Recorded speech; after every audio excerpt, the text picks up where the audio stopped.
ನಮಸ್ಕಾರ ಎಲ್ರಿಗೂ. Welcome to the Harshal view ಚಾನಲ್ಗೆ ಎಲ್ರಿಗೂ ಸ್ವಾಗತ. ಈ ವಿಡಿಯೋದಲ್ಲಿ ನಾವು ಏನು ನೋಡ್ತೀವಿ ಅಂತಂದರೆ ಓಲಾ ಎಲೆಕ್ಟ್ರಿಕಲ್ ಮತ್ತು ಬಜಾಜ್ ಹೌಸಿಂಗ್ ಫೈನಾನ್ಸ್ ಬಗ್ಗೆ ಒಂದು ವಿಶ್ಲೇಷಣೆ ಮಾಡೋಣ.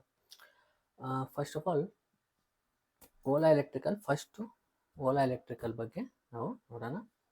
ಓಲಾ ಎಲೆಕ್ಟ್ರಿಕಲ್ ಮೊಬೈಲಿಟಿ ಲಿಮಿಟೆಡ್ ಇದು ಒಂದು ಎಲೆಕ್ಟ್ರಿಕಲ್ ಬೈಕ್ ಕಂಪ್ನಿ. ಇದರಲ್ಲಿ ನಾವು ಹೂಡಿಕೆ ಮಾಡ್ಬೋದು ಅಂತ ಟೆಕ್ನಿಕಲ್ ಅನಾಲಿಸಿಸ್ ನೋಡ್ಬೇಕಂತಂದರೆ ಟೆಕ್ನಿಕಲ್ ಅನಾಲಿಸಿಸ್ ನೋಡೋಕ್ಕೆ ಸಾಧ್ಯ ಇಲ್ಲ. ಕಾರಣ ಏನಂತಂದರೆ ಅಷ್ಟೊಂದು ಡೇಟಾ ಇಲ್ಲ. ಕಾರಣದಿಂದ ನಾವು ಟೆಕ್ನಿಕಲ್ ಅನಾಲಿಸಿಸ್ ನೋಡೋಕ್ಕಾಗಲ್ಲ.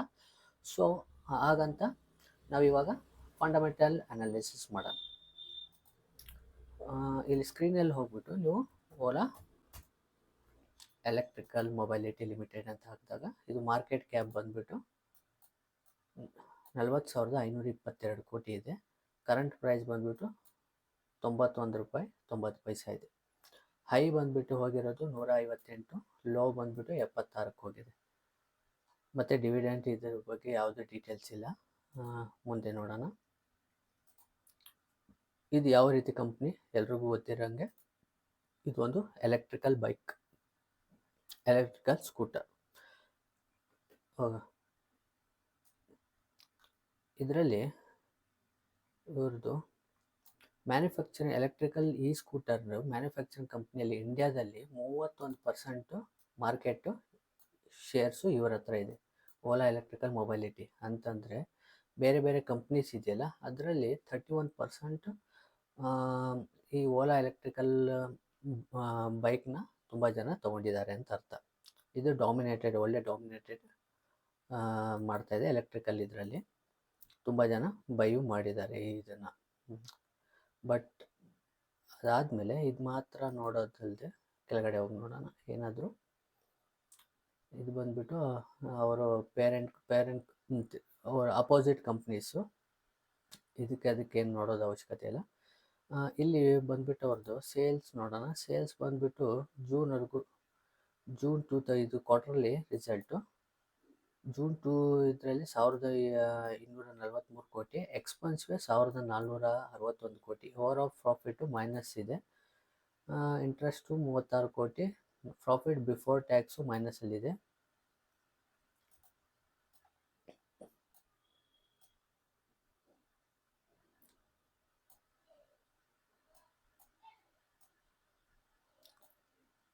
ಓಕೆ, ಮತ್ತು ನೆಟ್ ಪ್ರಾಫಿಟ್ ಬಂದುಬಿಟ್ಟು ಮೈನಸಲ್ಲಿದೆ. ಸೇಮ್ ಮೈನಸ್ 267 ಕೋಟಿ. ಇವಾಗಲೂ ಪ್ರೆಸೆಂಟ್ 347 ಕೋಟಿ ಮೈನಸಲ್ಲಿದೆ. ನೆಕ್ಸ್ಟ್ ಬಂದುಬಿಟ್ಟು ಪ್ರಾಫಿಟ್ ಆ್ಯಂಡ್ ಲಾಸ್ ನೋಡೋಣ. ಅವ್ರದ್ದು ಸೇಲ್ಸ್ ಎಲ್ಲ ಚೆನ್ನಾಗಿ ಬಂದಿದೆ, ಬಟ್ ಎಕ್ಸ್ಪೆನ್ಸಿವ್ ಅವ್ರದ್ದು ತುಂಬ ಆಗ್ತಾಯಿದೆ. ಓವರ್ ಆಲ್ ಪ್ರಾಫಿಟ್ ಕೂಡ ಮೈನಸಲ್ಲೇ ಇದೆ.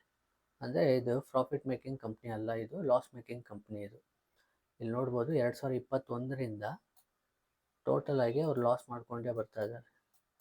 ಕಾರಣ ಎಂದರೆ ಅವರು ಎಕ್ಸ್ಪೆನ್ಸಿವ್ಗೆ ಇನ್ವೆಸ್ಟ್ ಮಾಡ್ತಾ ಇದ್ದಾರೆ. ಅಂದರೆ ಬೇರೆ ಬೇರೆ ಯೂನಿಟ್ ಏನಾದರೂ ಓಪನ್ ಮಾಡ್ತಾ ಇದ್ದಾರೆ ಅಂತ ನಾವು ನೋಡಬೇಕಾಗುತ್ತೆ. ಮತ್ತು ಇನ್ನು ಕೆಳಗಡೆ ಬಂದಾಗ ಅವ್ರ ಲಯಬಿಲಿಟಿ ನೋಡೋಣ.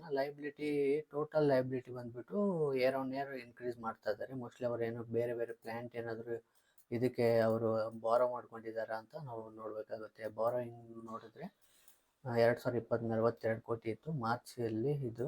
ಮತ್ತು ಇವಾಗ ಆಲ್ರೆಡಿ ಅವರು ಯಾವ ಕಾರಣಕ್ಕೋಸ್ಕರ IPO ಮಾಡಿದರು ಅಂತ ಗೊತ್ತಿಲ್ಲ. ಯಾವುದಾದ್ರೂ ಮತ್ತೆ ಈ ಮ್ಯಾನುಫ್ಯಾಕ್ಚರಿಂಗ್ ಯೂನಿಟ್ ಏನಾದರೂ ಮಾಡಬೇಕಂತ ಅವರು IPO ಮಾಡಿದ್ರ, ಇಲ್ಲ ಆಲ್ರೆಡಿ ಅವ್ರು ಲೋನ್ ಏನಾದ್ರೂ ತೀರಿಸ್ಬೇಕಂತ IPO ಮಾಡಿದಾರೆ ಅಂತ ನಾವು ಒಂದು ಕ್ರಾಸ್ ಚೆಕ್ ಮಾಡಬೇಕಾಗುತ್ತೆ.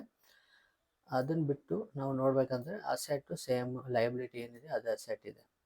ಕ್ಯಾಶ್ ಫ್ಲೋ ನೋಡಿದ್ರೆ ಕ್ಯಾಶ್ ಫ್ಲೋ ಕೂಡ ಅವರಲ್ಲಿ ಇಲ್ಲ. ನೆಕ್ಸ್ಟು ಇಂಪಾರ್ಟೆಂಟ್ ನೋಡಬೇಕಂತಂದರೆ ಅವರ ಹೋಲ್ಡಿಂಗ್ಸ್, ಶೇರ್ ಹೋಲ್ಡಿಂಗ್ ನೋಡಿದ್ರೆ ಪ್ರಮೋಟರ್ಸ್ ಬಂದುಬಿಟ್ಟು ಜಸ್ಟ್ 37% ಮಾತ್ರ ಅವರು ಶೇರ್ ಹೋಲ್ಡಿಂಗ್ ಇದೆ.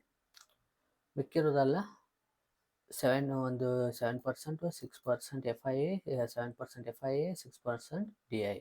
ಇಲ್ಲಿ ನೋಡ್ರೆ ಪಬ್ಲಿಕ್ ಏನಂತಂದರೆ 42 6% ಪಬ್ಲಿಕ್ ಪಾರ್ಟಿಸಿಪೇಷನ್ ಇದೆ, ಮತ್ತು ಅದರ್ಸು ಒಂದು 6%. ಅಂದರೆ ಮೇಜರ್ ಶೇರ್ ಹೋಲ್ಡಿಂಗ್ ಯಾರ ಹತ್ರ ಇದೆ ಅಂತಂದರೆ ನಮ್ಮ ಥರ ಪಬ್ಲಿಕ್ ಅವ್ರ ಹತ್ರ ಇದೆ. ಈ ರೀತಿ ಕಂಪ್ನೀಸ್ ಏನಾಗುತ್ತೆ ಅಂತಂದರೆ, ಒಂದು ಯಾವುದಾದ್ರೂ ಒಂದು ತುಂಬ ದೊಡ್ಡ ನೆಗೆಟಿವ್ಸ್ ಇದು ಬಂದಾಗ ಏನಾಗುತ್ತೆ, ಪ್ಯಾನಿಕಲ್ಲಿ ಎಲ್ಲರೂ ಸೇಲ್ ಮಾಡೋಕ್ಕೆ ಹೋಗ್ತಾರೆ, ಕೆಳಗಡೆ ಬೀಳ್ತಾ ಇರುತ್ತೆ. ಸೊ ಫಂಡಮೆಂಟಲಿ ಇದು ಚೆನ್ನಾಗಿರೋ ಕಂಪ್ನಿ ಅಂತಂದರೆ, ಇದು ಆ್ಯಸ್ ಪ್ರೆಸೆಂಟ್ ಇದು ಲಾಸ್ ಮೇಕಿಂಗ್ ಕಂಪ್ನಿ ಆಗಿರೋದ್ರಿಂದ ಫಂಡಮೆಂಟಲ್ ಅಂಥದ್ದು ಚೆನ್ನಾಗಿಲ್ಲ. ಬಟ್ ಇನ್ನೊಂದು ಏನಂತಂದರೆ, ಇವಾಗ ಡಾಮಿನೇಟ್ ಯಾವ್ದು ಮಾಡ್ತಾ ಇದೆ ಬೈಕಿಂಗಲ್ಲಿ ನೋಡಿದ್ರೆ, ಪೆಟ್ರೋಲ್ ವೆಹಿಕಲ್ಸ್ ಬಂದುಬಿಟ್ಟು ಡಾಮಿನೇಟ್ ಮಾಡ್ತಾ ಇದೆ. ಬಟ್ ಫ್ಯೂಚರಲ್ಲಿ ಎಲ್ಲರೂ ಹೇಳೋ ರೀತಿಯಲ್ಲಿ ಫ್ಯೂಚರಲ್ಲಿ ಅಂದರೆ ಲಾಂಗ್ ಟರ್ಮ್ ಫ್ಯೂಚರಲ್ಲಿ ಈ ಎಲೆಕ್ಟ್ರಿಕಲ್ ವೆಹಿಕಲ್ಸು ಡಾಮಿನೇಟ್ ಮಾಡ್ಬೋದು ಅಂತ ಅಲ್ವಾ. ಆ ಕಾರಣದಿಂದ ಈ ಕಂಪ್ನೀಸಲ್ಲಿ ಇನ್ವೆಸ್ಟ್ ಮಾಡ್ಬೋದಾ ಅಂತ ನೋಡಿದ್ರೆ, ಆ್ಯಸ್ ಪ್ರೆಸೆಂಟ್ ಇವಾಗ ಇನ್ವೆಸ್ಟ್ ಮಾಡ್ಬೋದು ಅಂತ ನೋಡಿದ್ರೆ ಇದ್ರ ವ್ಯಾಲ್ಯೂಯೇಷನ್ ನೋಡಬೇಕಾಗುತ್ತೆ. ಬಟ್ ವ್ಯಾಲ್ಯೂಯೇಷನ್ ಏನಾಗಿದೆ, ವ್ಯಾಲ್ಯೂಯೇಷನ್ ಎಷ್ಟಿದೆ ಅಂತ ಎಕ್ಸಾಕ್ಟಾಗಿ ಯಾರಿಗೂ ಹೇಳೋಕ್ಕಾಗಲ್ಲ. ಅದಕ್ಕೆ ಸಿಕ್ಕಾಪಟ್ಟೆ ಡೇಟಾಸ್ ಬೇಕಾಗಿರೋದ್ರಿಂದ ಈ ವ್ಯಾಲ್ಯೂಯೇಷನ್ ನಾವು ನೋಡೋಕ್ಕಾಗಲ್ಲ. ಸೊ ಒಂದು ಅಂದಾಜು ಮೇಲೆ ಈ ಪ್ರೈಸಲ್ಲಿ ಇದು ಬಂದುಬಿಟ್ಟು ಓಪನ್ ಪ್ರೈಸ್ ಇದೆಯಲ್ಲ, ಇಲ್ಲಿಗೆ ಬಂದಾಗ ನಾವು ಬೈ ಮಾಡ್ಬೋದು ಅಂತ ಆ್ಯಕ್ಚುಲಿ ಲಾಸ್ ಮೇಕಿಂಗ್ ಕಂಪ್ನಿ ಇರೋದ್ರಿಂದ ಇದು ಫರ್ದರ್ ಇದು ಬ್ರೇಕ್ ಮಾಡಿ ಕೆಳಗಡೆ ಹೋಗ್ಬೋದು ಅಂತ ನನ್ನ ಅನಿಸಿಕೆ. ಬಟ್ ಒಂದು ರೀತಿಲಿ ನಾರ್ಮಲ್ ಒಂದು ಟೆಕ್ನಿಕಲ್ ಇದರಲ್ಲಿ ನೋಡ್ಬೇಕಂತಂದರೆ, ಇದು ಇಲ್ಲಿಂದ ಸ್ವಲ್ಪ ಒಂದು ಅಪ್ಸೈಡ್ ಮೂವ್ ಕಾಣಿಸ್ತಾ ಇದೆ, ಬಟ್ ಒಂದು ಶಾರ್ಟ್ ಟರ್ಮ್ ಪೀರಿಯಡಿಗೆ ಮಾತ್ರ ಅಂತ ಅನಿಸ್ತಾ ಇದೆ. ನೆಕ್ಸ್ಟ್ ಅದಾದಮೇಲೆ ಒಂದು ಅಂದರೆ ಸ್ವಿಂಗಿಗೆ ಮಾತ್ರ ಒಂದು ಇಲ್ಲಿಂದ ಅಪ್ಸೈಡ್ ಮೂವ್ ಆಗೋ ಥರ ಕಾಣಿಸ್ತಾ ಇದೆ. ಅಪ್ಸೈಡ್ ಮೂವ್ ಆದರೂ ಕೂಡ ಮೋಸ್ಟ್ಲಿ ಈ ಲೆವೆಲಲ್ಲಿ ಹೋಗ್ಬಿಟ್ಟು ಮತ್ತೆ ಕೆಳಗಡೆ ಬಂದು ಇದನ್ನು ಬೀಟ್ ಮಾಡಿ ಹೋಗ್ಬೋದು ಅಂತ. ಬಟ್ ಬೈ ಎಲ್ಲಿ ಒಂದು ಇನ್ವೆಸ್ಟ್ಮೆಂಟ್ ಪರ್ಪಸ್ಗೋಸ್ಕರ ಲಾಂಗ್ ಟರ್ಮಲ್ಲಿ ಒಂದು ಕಡಿಮೆ ಕ್ವಾಂಟಿಟಿಯಲ್ಲಿ ನಾವು ಬೈ ಮಾಡ್ಬೋದು ಅಂತಂದರೆ, ಯಾವ ಪ್ರೈಸಿಗೆ ಬೈ ಮಾಡ್ಬೋದು ಅಂದರೆ, ಒಂದು 30-35 ರೂಪಾಯಿ ಪ್ರೈಸಿಗೆ ಬಂದಾಗ ನಾವು ಒಂದು ಇನ್ವೆಸ್ಟ್ ಮಾಡ್ಬೋದು ಈ ಓಲಾ ಎಲೆಕ್ಟ್ರಿಕಲ್ ಮೊಬೈಲಿಟಿಯಲ್ಲಿ. ಓಕೆ, ಇವಾಗ ಹೋಪ್ ಈ ಓಲಾ ಬಗ್ಗೆ ನಿಮಗೆ ಅರ್ಥ ಆಗಿರುತ್ತೆ ಅಂದ್ಕೊಳ್ತೀನಿ. ನೆಕ್ಸ್ಟ್ ಬಂದುಬಿಟ್ಟು ನಾವು ಬಜಾಜ್ ಹೌಸಿಂಗ್ ಫೈನಾನ್ಸ್ ಬಗ್ಗೆ ನೋಡೋಣ. ಬಜಾಜ್ ಹೌಸಿಂಗ್ ಫೈನಾನ್ಸ್ ಇದು ಕೂಡ ಟೆಕ್ನಿಕಲ್ ನೋಡೋಕ್ಕಾಗಲ್ಲ. ಕಾರಣ ಏನಂತಂದರೆ ಅಷ್ಟು ಡೇಟಾಸ್ ಇಲ್ಲ, ಆ ಕಾರಣಕ್ಕೋಸ್ಕರ ಟೆಕ್ನಿಕಲ್ ನೋಡೋಕ್ಕಾಗಲ್ಲ. ಜಸ್ಟ್ ಫಂಡಮೆಂಟಲ್ ನೋಡೋಣ. ಬಜಾಜ್ ಹೌಸಿಂಗ್ ಫೈನಾನ್ಸ್ ಇಲ್ಲಿದೆ. ಓಕೆ, ಇದು ಬಂದುಬಿಟ್ಟು 1,24,672 ಕೋಟಿ, ಅಂದರೆ ಮಾರ್ಕೆಟ್ ಕ್ಯಾಪ್ ತುಂಬ ಚೆನ್ನಾಗಿದೆ. ಕರೆಂಟ್ ಪ್ರೈಸ್ ಬಂದ್ಬಿಟ್ಟು 150 ರೂಪಾಯಿ ಇದೆ. ಲೋ ಹೋಗಿರೋದು ಬಂದುಬಿಟ್ಟು 132 ರೂಪಾಯಿ ಲೋ, ಅಂದರೆ ಮೋಸ್ಟ್ಲಿ ಇವತ್ತಿಂದ ಅನಿಸುತ್ತೆ ಅಲ್ವಾ. ಸರಿ, ನೋಡೋಣ.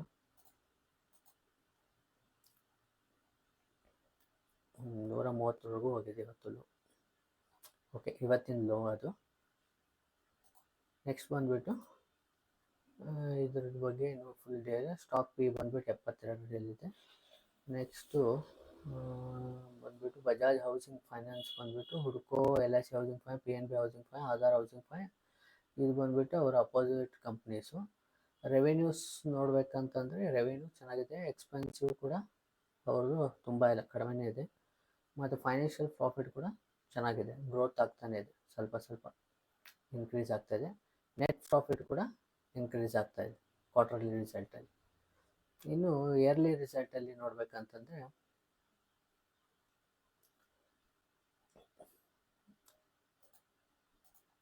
ಇಯರ್ಲಿ ರಿಸಲ್ಟ್ ನೋಡಬೇಕಂದ್ರೆ ಎಕ್ಸ್ಪೆನ್ಸಿವ್ ಕೂಡ ತುಂಬ ಇಲ್ಲ, ಮತ್ತು financial profit year on year ಅವರು ಇನ್ಕ್ರೀಸ್ ಮಾಡ್ಕೊಂಡೇ ಹೋಗ್ತಾ ಇದ್ದಾರೆ, ಯಾವುದೇ ತೊಂದರೆ ಇಲ್ಲ.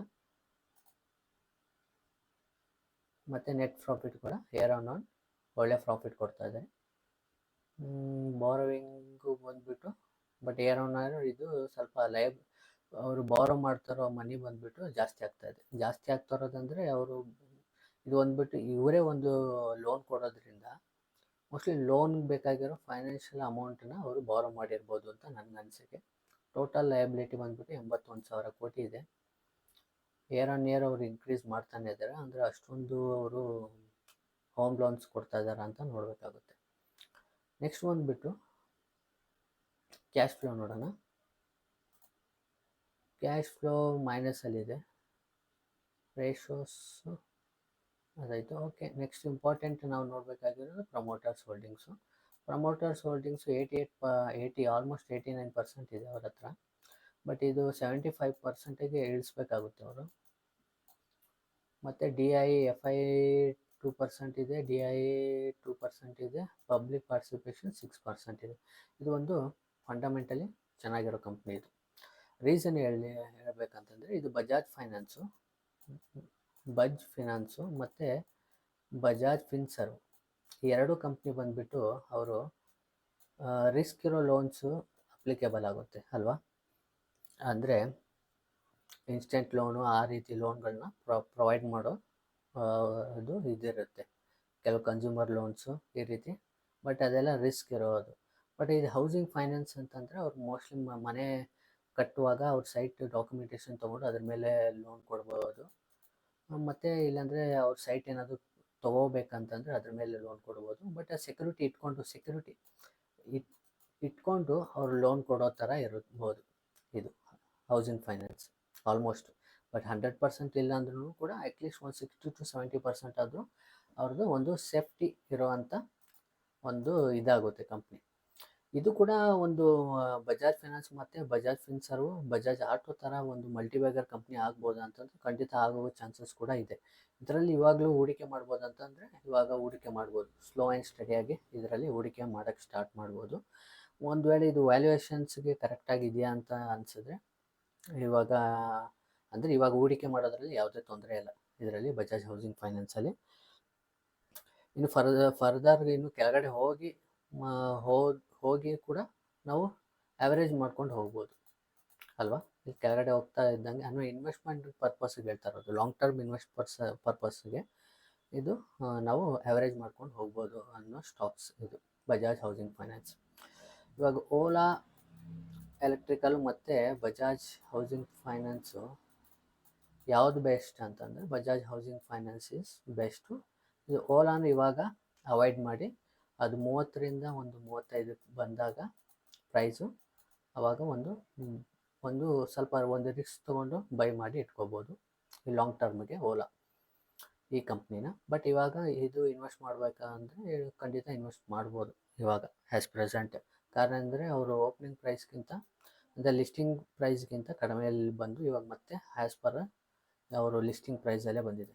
ಇನ್ನೂ ಇದು ಈ ರೀತಿ ಮೇಲ್ಗಡೆ ಹೋಗುತ್ತಾ ಇಲ್ಲ ಇನ್ನೂ ಕೆಳಗಡೆ ಹೋಗಿ ಓಕೆ ಆ ವ್ಯಾಲ್ಯೂಯೇಷನ್ ಪ್ರಕಾರ ಅವರು ಇನ್ನೂ ಡಿಸ್ಕೌಂಟ್ ಪ್ರೈಸಲ್ಲಿ ಇನ್ನೂ FIDI ನೋಡ್ತಾರಂತ ನೋಡಬೇಕಾಗುತ್ತೆ. ಮತ್ತು ಅವರು 89ರಿಂದ 75%ಗೆ ಇಳಿಸ್ಬೇಕಾಗುತ್ತೆ ಅವರು ಪ್ರಮೋಟಿಂಗ್ ಹೋಲ್ಡಿಂಗ್ಸ್ನ.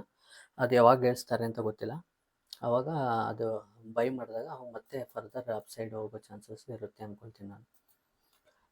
ಹೋಪ್ ಈ ವಿಡಿಯೋ ನಿಮ್ಗೆ ಇಷ್ಟ ಆಗಿರುತ್ತೆ ಅಂದ್ಕೊಳ್ತೀನಿ. ಇಷ್ಟ ಆಗಿದ್ದರೆ ಕಮೆಂಟಲ್ಲಿ ತಿಳಿಸಿ ಮತ್ತು ಸಬ್ಸ್ಕ್ರೈಬ್ ಆಗಿ.